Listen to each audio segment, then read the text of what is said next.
Hello friends, नमस्कार।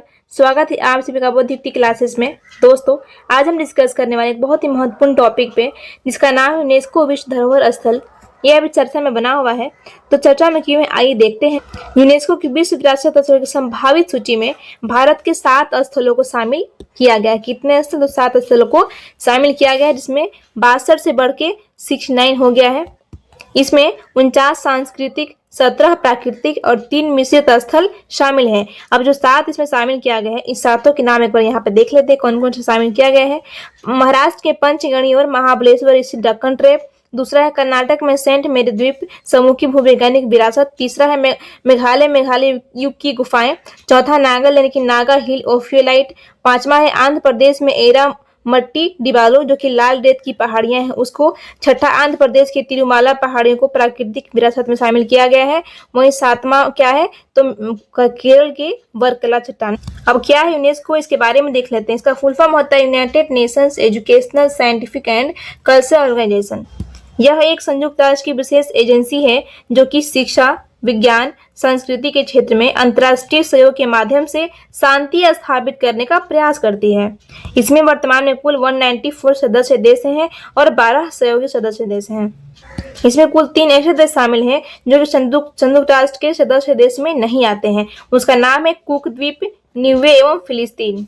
वहीं 3 देश ऐसे भी हैं जो यूनेस्को के सदस्य नहीं है जबकि संयुक्त राष्ट्र सदस्य देश हैं। उनका नाम है इजराइल, लिंकेस्टीन और संयुक्त राज्य अमेरिका, जो यूनेस्को में शामिल नहीं है। अब भारत के परिप्रेक्ष्य में देखते हैं तो जो 47वां सत्र यूनेस्को के हुआ था उसमें क्या किया कि 7 मराठा सैन्य प्रदेश को इसमें शामिल किया गया है जो महाराष्ट्र और तमिलनाडु में फैला है। उसके नाम देख लेते हैं। तो महाराष्ट्र में आपका सलहेर, सिवनेर, लोहगढ़, खंडेरी, रायगढ़, राजगढ़, प्रतापगढ़, सुवर्णदुर्ग, पन्हाला, विजयदुर्ग, सिंधुदुर्ग के साथ साथ जो तमिलनाडु में है उसका नाम है जिंदी का किला, इसको शामिल किया गया था। वहीं 46वें सत्र में जो हुआ था उसमें असम के एक मोइदेम जगह है उसको शामिल किया गया था। अब बात करते हैं भारत जो वैश्विक स्तर पर यूनेस्को स्थल में 6ठे स्थान पे आता है। तो वैश्विक स्तर पे टॉप 3 देश के नाम देख लेते हैं। पहला है इटली जहाँ पे 61 स्थल है। दूसरा है चीन जहाँ पे 60 स्थल है और तीसरा है जर्मनी जहाँ 55 स्थल है और भारत का स्थान 6ठा है जहाँ पे 44 स्थल है। ये अस्थायी स्थल की बात कर रहा है और ये संभावित सूची थी, ध्यान रख। अब एशिया की बात करते हैं तो एशिया में भारत दूसरे स्थान पे है, पहला स्थान पे है चाइना और तीसरा पे है ईरान।